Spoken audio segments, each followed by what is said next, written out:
بسم اللہ الرحمن الرحیم یا ایہا الذین آمنوا اتقوا اللہ ولتنظر نفس ما قدمت لغد واتقوا اللہ ان اللہ خبیر بما تعملون۔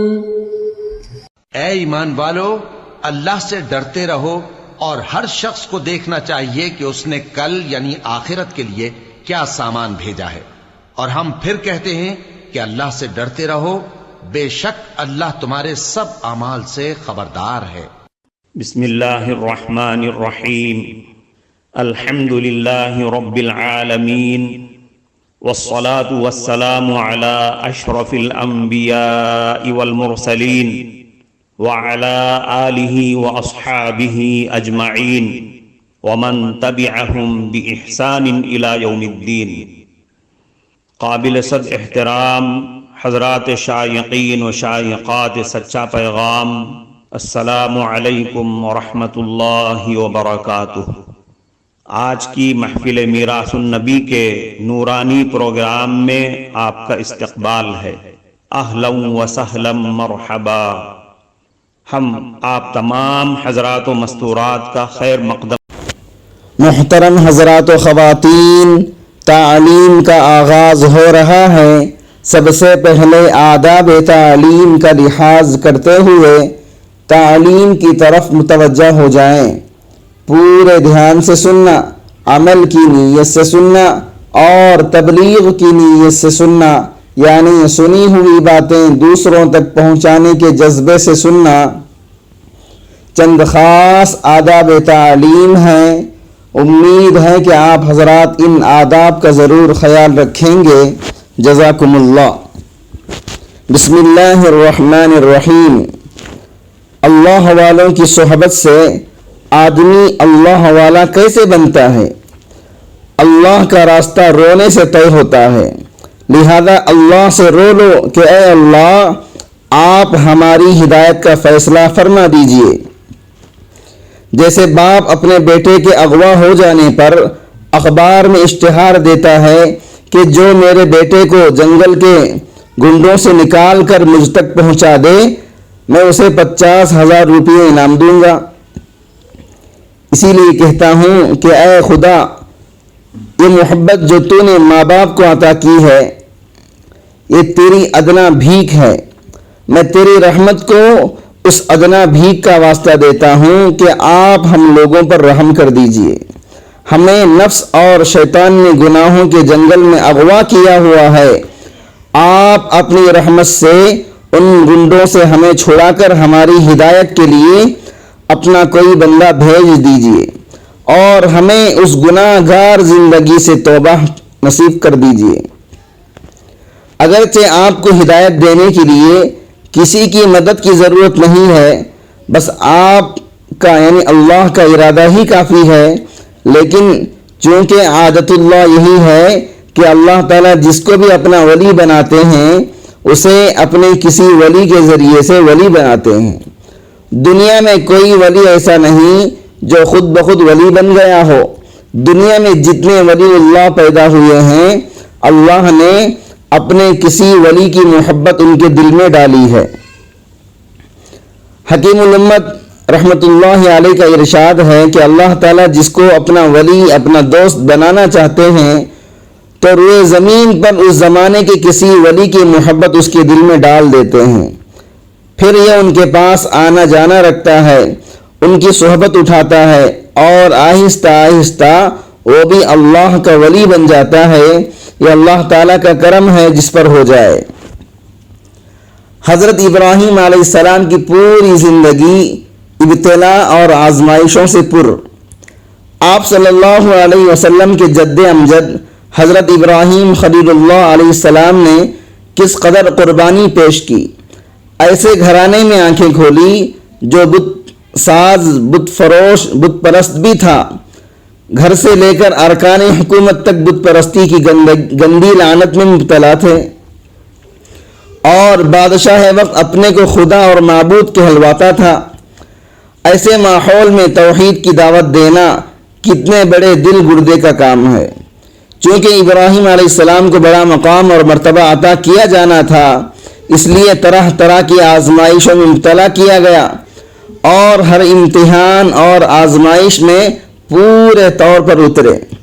دعوت و تبلیغ کی ابتدا اپنے گھر سے کی، طرح طرح سے اپنے والد محترم کو سمجھایا بجھایا، ایک اللہ ایک خدا برحق کی عبادت کی توجہ دلائی، اور انت تک کوشش کی، یا ابت لم تعبد ما لا يسمع ولا يبصر ولا يغني عنك شيئا، یا ابت لا تعبد الشیطان ان الشیطان کان للرحمن عصیا۔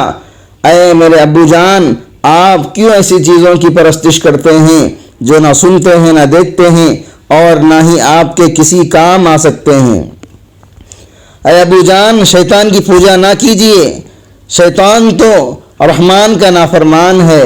بالآخر باپ نے جب بات نہ ماننے اور سنسار کرنے کی دھمکی دی تو حضرت ابراہیم علیہ السلام الگ ہو جاتے ہیں۔ اسی توحید کی دعوت کے نتیجے میں پورا گھرانہ بلکہ پورا شہر اور ملک ان کا دشمن ہو جاتا ہے، اور بادشاہ وقت نمرود اللہ کے خلیل کو آگ میں ڈال دیتا ہے۔ اللہ تعالیٰ حفاظت فرماتے ہیں، پھر 90 سال کی عمر ہو جاتی ہے، کوئی اولاد نہیں ہوتی تو اللہ سے بڑی دعائیں کرتے ہیں کہ پروردگار عالم نیک اور صالح اولاد عطا فرما۔ اللہ تعالیٰ بڑھاپے میں اسماعیل علیہ السلام عطا فرماتے ہیں۔ حکم ہوتا ہے کہ ملک شام سے لے جا کر بیوی اور بچے کو بے آب و گیا اور چٹیل میدان میں چھوڑ دو۔ کتنی بڑی قربانی ہے۔ بڑھاپے میں ایک لڑکا ہوا جس سے دل بہلاتے، مگر حکم خداوندی کے آگے سر تسلیم خم کرتے ہوئے بے آب و گیا میدان سرزمین مکہ میں لے جا کر چھوڑ دیتے ہیں۔ پھر جب سیدنا اسماعیل علیہ السلام چلنے پھرنے کے قابل ہو جاتے ہیں تو اللہ کی طرف سے حکم ہوتا ہے کہ اپنے لخت جگر نور نظر کو میری راہ میں قربان کر دو۔ حضرت ابراہیم علیہ السلام نے حضرت اسماعیل علیہ السلام کے گلے پر چھری چلا دی۔ اللہ تعالیٰ کو محض امتحان لینا منظور تھا۔ ارشاد ہوا، قد صدقت الرؤیا، آپ نے خواب سچا کر دکھایا۔ انا کذالک نجزی المحسنین، ہم نیکوکاروں کو ایسے ہی بدلہ دیا کرتے ہیں۔ حضرت ابراہیم علیہ السلام سارے امتحان میں مکمل کامیاب ہوئے۔ وَإِذِ ابْتَلَىٰ إِبْرَاهِيمَ رَبُّهُ بِكَلِمَاتٍ فَأَتَمَّهُنَّ، اور جب ابراہیم علیہ السلام کو ان کے پروردگار نے آزمایا چند کلمات کے ذریعے تو انہوں نے اس کو پورا کر دکھایا۔ جب اتنی ساری قربانیاں پیش کی اور ہر امتحان میں کھرے اترے تو اللہ رب العزت نے یہ مژدہ جاں فضا سنایا، انی جاعلک للناس اماما، میں تم کو لوگوں کا امام اور پیشوا بناؤں گا۔ حضرت ابراہیم علیہ السلام کی پوری زندگی ہی قربانیوں سے بھری پڑی ہے۔ محترم ناظرین کرام، اس دینی اور ایمانی بیان کو سننے کے دوران ہی اس کو لائک کر دیجئے اور شیئر بھی کر دیجئے تاکہ دوسرے بھی اس سے فائدہ اٹھا سکیں۔ اللہ آپ کو جزائے خیر عطا فرمائے۔ خواجہ عبد المطلب کی منت۔ حضرت ابراہیم علیہ السلام کے دو بیٹے اسماعیل اور اسحاق علیہ السلام، حضرت ابراہیم علیہ السلام کے بعد جتنے بھی انبیاء اور رسول مبعوث ہوئے وہ سب ابراہیم علیہ السلام کے دو بیٹوں حضرت اسحاق اور حضرت اسماعیل علیہ السلام ہی کی نسل سے ہیں۔ آخری نبی جناب محمد رسول اللہ صلی اللہ علیہ وسلم حضرت اسماعیل علیہ السلام کے اولاد میں سے ہیں۔ جس طرح حضرت اسماعیل علیہ السلام کو اللہ کے راہ میں ذبح کیا گیا اور ان کو ذبیح اللہ کہا گیا ہے، اسی طرح آپ علیہ السلام کے والد محترم حضرت عبداللہ کے بدلے 100 اونٹوں کو ذبح کیا گیا۔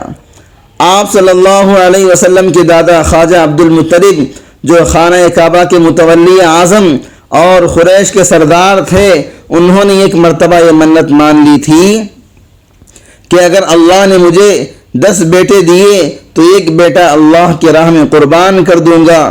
اللہ تعالیٰ نے عطا کر دیے۔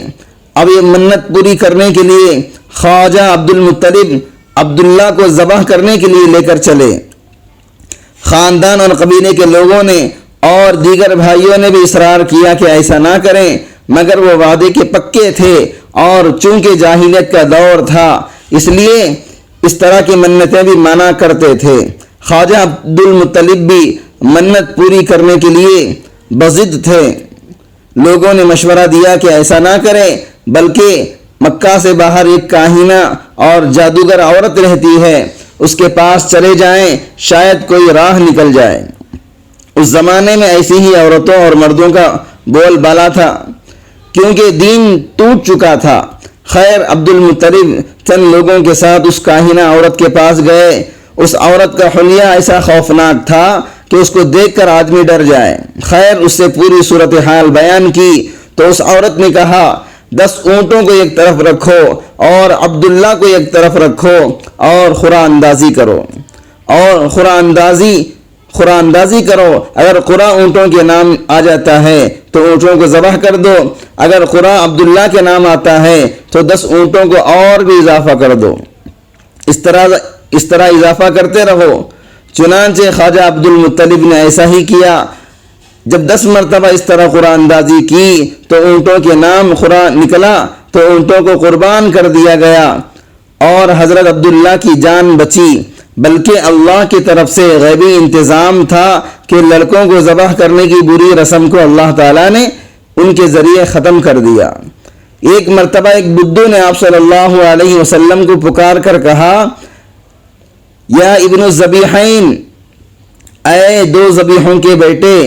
تو آپ صلی اللہ علیہ وسلم مسکرا پڑے تو صحابہ نے عرض کیا، اللہ کے نبی، 2 ذبیح کون ہیں؟ آپ صلی اللہ علیہ وسلم نے فرمایا، ایک ذبیح تو حضرت اسماعیل علیہ السلام اور دوسرے ذبیح میرے والد محترم عبداللہ ہیں۔ گویا یہ غیبی انتظام تھا کہ جس خاندان سے خاتم الانبیاء علیہ السلام کی ولادت ہونے والی ہے وہ خاندان شروع ہی سے قربانیوں والا ہو۔ یہ کوئی معمولی خاندان نہیں ہے، بلکہ اپنی جان اور مال کی قربانی برابر دیتا آیا ہوا ہے، اور بعد میں بھی دین کی خاطر عظیم الشان قربانیاں پیش کرنے سے بھی کبھی دریغ نہیں کرے گا۔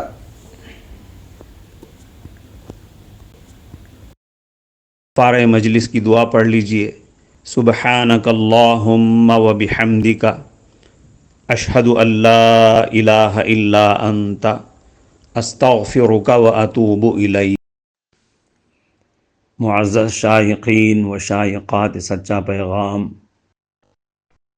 آپ کو اندازہ لگ گیا ہوگا کہ یہ مضمون کتنا اہم ہے اور کس قدر فائدہ مند ہے۔